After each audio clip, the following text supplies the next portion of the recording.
Bienvenue sur BFM Normandie, c'est le café de l'info. Comme tous les jours, on vous retrouve Aubert Guinamard et Lancelot Maisonnier. Lancelot Maisonnier, vous nous faites l'histoire du jour dans le café de l'info. Quel est le thème? On va parler séisme. Et oui, séisme en Normandie, c'est possible. Et c'est assez rare, non? Ou c'est assez vous verrez. fréquent? Je garde du suspense. D'accord, on n'a aucun À chaque fois, spoil vous avec voulez tout Lancelot. savoir. Bah, Ouais, on sauf veut que un du petit coup, peu je perds On veut savoir. Mais non, d'accord, on est trop curieux. Carole Jagouri, merci beaucoup d'être avec nous ce matin, puisque exceptionnellement, c'est le café santé. De quoi vous nous parlez aujourd'hui? Eh bien, je vous parle organisation. Comment arriver à manger correctement et à trouver le temps de faire du sport quand on travaille. Allez, le café santé, c'est tout de suite.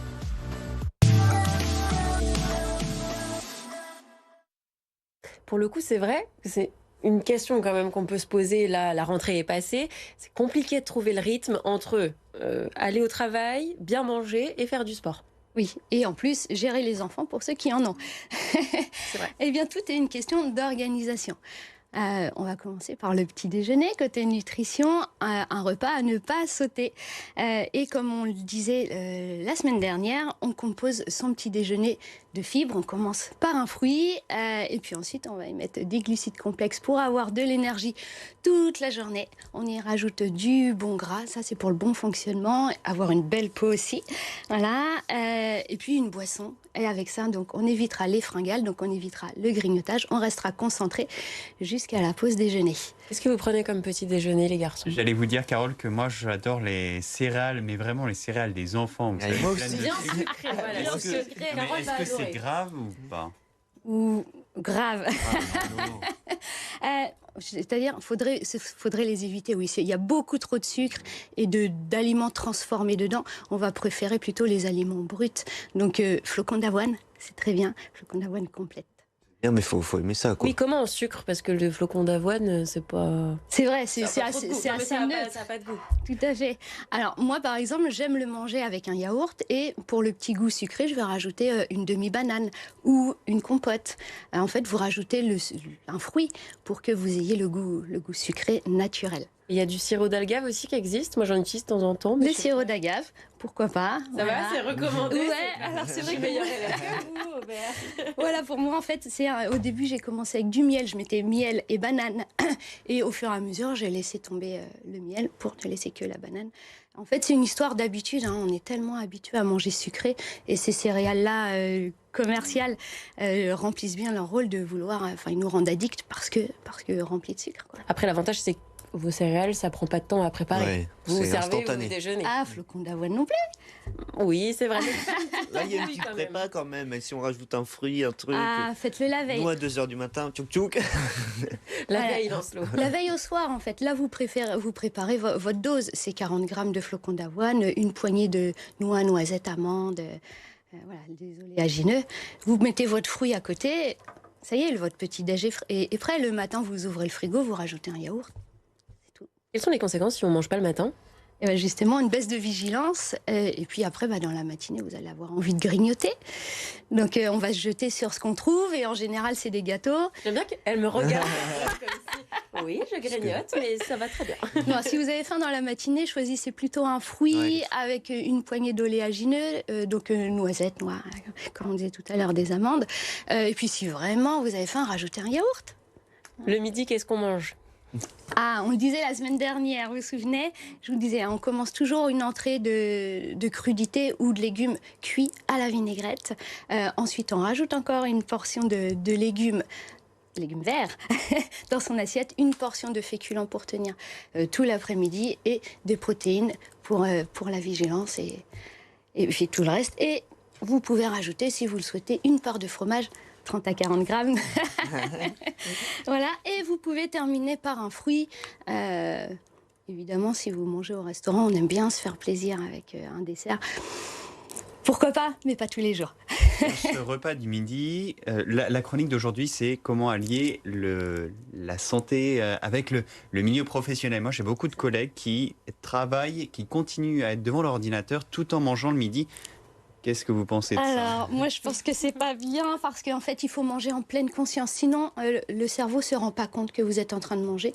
Donc, vous vous rendez pas compte de la quantité ingurgitée. Et à la fin du repas, vous dites, moi, j'ai encore faim. Enfin, j'ai l'impression que j'ai pas mangé parce que vous avez fait autre chose. Votre concentration était ailleurs. Donc, faut vraiment manger en pleine conscience. Donc, je suis en train de manger, je mange. Je suis pas sur mon téléphone, je suis pas en train de regarder la télé. Voilà, en pleine conscience. L'idéal, c'est vrai que quand même, ça reste la gamelle. Moi, j'adore la gamelle plutôt que manger chez moi parce que je mange que ce que j'ai apporté. Et quand il y en a plus, il y en a plus. Et on va surtout pas juste à côté à la tirette chercher des gâteaux. C'est un peu le risque. Mais... Voilà, tout dépend où on travaille. Ici, j'en ai pas vu. Non, donc voilà, vous pouvez pas aller. Tentation. Mais Non, il y a pas la boulangerie qui n'est pas très loin. On connaît l'adresse quand même. Ouais, mais je croyais que vous aviez pas le temps. Non. Voilà.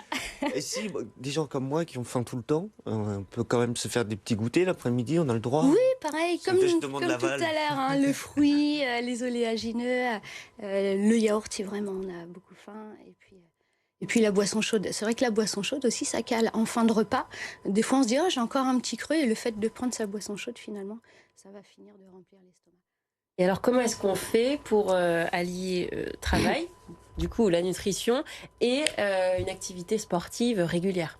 Alors, déjà pour ce qui est de préparer les repas, on essaie de tout faire en amont. On peut faire ce qu'on appelle les meal prep, c'est-à-dire on prépare pour plusieurs repas à venir, pour 3-4 jours max. Ou alors, moi ce que j'ai fait, c'est le congélateur, mon meilleur ami. Dans mon congélateur, tous les légumes sont déjà coupés en morceaux, ils sont épluchés. Donc quand je rentre chez moi à la maison, je prends les légumes que j'ai envie, je les mets dans mon cuit-vapeur. Pendant que ça cuit à la vapeur, ça risque pas de cramer, contrairement à la casserole, je peux aller faire ma séance de sport. Mais vous prenez un temps dans votre semaine où vous coupez tout pour le reste de la semaine? En fait, ça va dépendre. Des fois, si je vais faire le marché le dimanche, je rentre le dimanche après le marché. Et là, j'ai plaisir à préparer mes légumes et à me dire, cette semaine, je vais me préparer tel plat. Et je mets tout au congélateur, où je peux déjà commencer à cuisiner. Le soir, quand je prépare mon dîner, je prépare en même temps, quitte à mettre une casserole d'eau à bouillir, j'en mets 2. Et puis dans une les pâtes, dans l'autre le riz. Et là, vous avez fait 2 repas en même temps et ça vous a pas pris plus de temps. C'est une bonne astuce pour vous, Lancelot Maisonnier, qui n'aimait pas trop cuisiner là, avec la fatigue. Moi, j'ai Vous faites plein de tout choses d'un dans coup. mon congélo. Mais il faut les décongeler. Ah, c'est ça, c'est plus ça. Maintenant, il faut les décongeler. Et alors, le sport, on le fait quand dans tout ça? Alors, si on est matinal, on peut mettre le réveil 1 heure plus tôt, pourquoi pas, hein. Non, pourquoi? Non, c'est vrai, j'avoue, Allez-y, oui. mais- À 2 heures du matin, on va pas mettre le réveil plus tôt. Après, tout dépend ce qu'on va considérer être se lever tôt. Moi, je pense que, c'est mon avis personnel, se lever à 6 heures, ça reste une heure tout à fait correcte. Et donc, si... Tout dépend à quelle heure on commence le travail, mais on peut se réserver même qu'une demi-heure en fait. Vaut mieux faire 20-30 minutes de sport tous les jours plutôt que de se dire j'attends le week-end et on va courir uniquement le week-end. Là, on risque plutôt la blessure. Donc, privilégier par petites touches. On va faire aussi aller au travail en marchant ou en vélo. Bon, d'accord, pour ceux qui habitent à la campagne, vous allez me dire, mais moi je vais prendre la voiture, je vais pas me faire 30 bornes. Ok, mais on peut garer la voiture au bout du parking. On va faire ses courses, on met la voiture au fond du parking. En plus, ça aura l'avantage qu'elle risque moins les rayures. Voilà. Et est-ce qu'il y a ça va être plus efficace si on fait du sport le matin, le midi ou le soir? Ou est-ce que c'est tant qu'on fait un peu de sport chaque jour, c'est bon? Oui, parce que si on attend le bon moment, ce sera jamais le bon moment. Donc, tout dépend. Si vous êtes matinal, faites-le le matin. Si vous pouvez faire midi, si vous disposez de 2 heures pendant la pause déjeuner, clairement, vous avez le temps de manger et de faire du sport. En plus, ça va vous permettre de vous relancer, de redonner de l'énergie pour l'après-midi. Si vous finissez le travail relativement tôt, faites la séance avant de rentrer à la maison. Ça vous permettra de décompresser plutôt que avant de rentrer pour pas vous énerver sur les enfants et le mari. Merci beaucoup, Carole, pour tous ces précieux conseils.